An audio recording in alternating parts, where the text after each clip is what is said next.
ಎಲ್ರಿಗೂ ನಮಸ್ಕಾರ. ಶ್ರೀಲಕ್ಷ್ಮಿ ಕಿಚನ್ಗೆ ಸ್ವಾಗತ. ಇವತ್ತಿನ ವಿಡಿಯೋನಲ್ಲಿ ನಾವು ಮೇಥಿ ಪರೋಟ ಹೇಗೆ ಮಾಡೋದು ಅಂತ ನೋಡೋಣ. ತುಂಬ ಈಸಿಯಾಗಿ ಮಾಡ್ಕೋಬೋದು, ಹಾಗೆ ತುಂಬ ಟೇಸ್ಟಿಯಾಗಿ ಕೂಡ ಇರುತ್ತೆ. ಈಗ ನೋಡಿ, ಒಂದು ಪಾತ್ರೆ ತೊಗೊಂಡಿದ್ದೀನಿ. ಅದಕ್ಕೆ ಒಂದು ಚಿಕ್ಕ ಕಟ್ಟಾಗೋಷ್ಟು ಮೆಂತ್ಯ ಸೊಪ್ಪನ್ನು ಚೆನ್ನಾಗಿ ತೊಳ್ಕೊಂಡು ಚಿಕ್ಕದಾಗಿ ಕಟ್ ಮಾಡ್ಕೊಂಡು ಹಾಕೋತಾ ಇದ್ದೀನಿ. ಜೊತೆಗೆ ಒಂದು 7ರಿಂದ 8 ಹಸಿಮೆಣಸಿನಕಾಯಿ, ಜೊತೆಗೆ 1-2 ಬೆಳ್ಳುಳ್ಳಿನ ಹಾಕ್ಕೊಂಡು ಪೇಸ್ಟ್ ಮಾಡ್ಕೊಂಡು ಹಾಕ್ಕೊಂಡಿದ್ದೀನಿ. ಹಾಗೆ ರುಚಿಗೆ ತಕ್ಕಷ್ಟು ಉಪ್ಪು, 1 ಚಮಚ ಆಗೋಷ್ಟು ಓಂಕಾಳು, ಹಾಗೆ 1 ಚಮಚ ಆಗೋಷ್ಟು ಬಿಳಿ ಎಳ್ಳು. ಇವಾಗ ಇದಿಷ್ಟನ್ನು ಹಾಕ್ಕೊಂಡಿದ್ದೀನಿ. ಹಾಕ್ಕೊಂಡು ಇದಕ್ಕೆ ಎಷ್ಟು ನಮಗೆ ಹಿಟ್ಟು ಹಿಡಿಸುತ್ತೋ ಅಷ್ಟು ನೋಡಿಕೊಂಡು ಗೋಧಿ ಹಿಟ್ಟನ್ನು ಹಾಕ್ಕೋಬೇಕು. ನಾನಿಲ್ಲಿ 1-1.5 ಬಟ್ಲಾಗೋಷ್ಟು ಗೋಧಿ ಹಿಟ್ಟನ್ನು ಹಾಕ್ಕೊಂಡಿದ್ದೀನಿ. ಅಥವಾ ನೀವು ಇದ್ರ ಬದಲು ಮೈದಾ ಹಿಟ್ಟು, ಸ್ವಲ್ಪ ಗೋಧಿ ಹಿಟ್ಟು ಎರಡೂ ಕೂಡ ಮಿಕ್ಸ್ ಮಾಡ್ಕೊಂಡು ಮಾಡ್ಕೋಬೋದು. ನಾನಿಲ್ಲಿ ಪೂರ್ತಿ ಗೋಧಿ ಹಿಟ್ಟಲ್ಲೇ ಮಾಡ್ಕೋತಾ ಇದ್ದೀನಿ.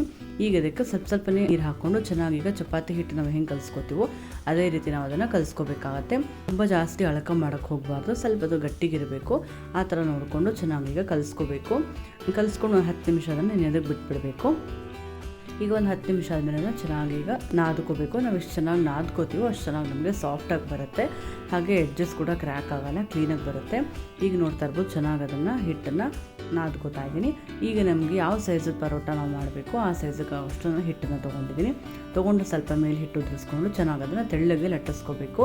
ಜಾಸ್ತಿ ದಪ್ಪ ಮಾಡೋಕ್ಕೆ ಹೋಗಬಾರ್ದು, ತೆಳ್ಳಗಿದ್ರೆ ತುಂಬ ಚೆನ್ನಾಗಿ ಬರುತ್ತೆ ಟೇಸ್ಟು. ಅದನ್ನು ತೀರ ದಪ್ಪ ಮಾಡಿಬಿಟ್ವಿ ಅಂತಂದರೆ ನಮಗೆ ತಿನ್ನೋಕೆ ಅಷ್ಟೊಂದು ಚೆನ್ನಾಗಿರಲ್ಲ. ಹಾಗಾಗಿ ಎಲ್ಲ ಕಡೆ ಕ್ಲೀನಾಗಿ ತೆಳ್ಳಗೆ ನೋಡಿಕೊಂಡು ಲಟ್ಟಿಸ್ಕೊತಾ ಇದ್ದೀನಿ.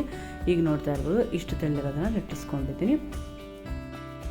ಈಗ ನೋಡಿ, ಒಂದು ತವಾನ ಬಿಸಿ ಮಾಡ್ಕೊಳ್ಳೋದಕ್ಕೆ ಇಟ್ಕೊಂಡಿದ್ದೀನಿ. ಇವಾಗ ಅದನ್ನು ಹಾಕೋತಾ ಇದ್ದೀನಿ. ಹಾಕ್ಕೊಂಡು ಮೇಲೊಂದು ಸ್ವಲ್ಪ ಎಣ್ಣೆ ಹಾಕೋತಾ ಇದ್ದೀನಿ, ಅಥವಾ ಎಣ್ಣೆ ಬದಲು ತುಪ್ಪ ಕೂಡ ಬೇಕಾದ್ರೆ ಹಾಕ್ಕೊಂಡು ಮಾಡ್ಕೋಬೋದು.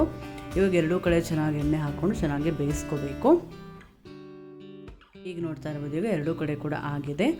ಈಗ ಮೇಥಿ ಪರೋಟ ರೆಡಿ ಆಯಿತು. ಹಾಗೆ ಇವತ್ತಿನ ಈ ರೆಸಿಪಿ ನಿಮಗೆ ಇಷ್ಟ ಆಗಿದ್ದರೆ ಲೈಕ್ ಮಾಡಿ, ಹಾಗೂ ಫ್ಯಾಮಿಲಿ ಫ್ರೆಂಡ್ಸ್ ಜೊತೆ ಶೇರ್ ಮಾಡಿ. ಎಲ್ಲರಿಗೂ ಧನ್ಯವಾದಗಳು.